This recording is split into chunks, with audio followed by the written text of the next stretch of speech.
You are looking at Julian's pronunciation guide, where we look at how to pronounce better some of the most mispronounced words in the world, like this other curious word. But how do you say what you're looking for today?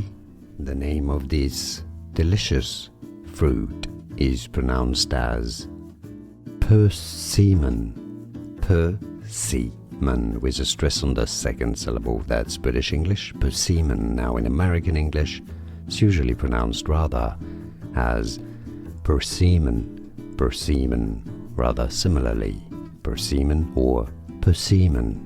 And now you know.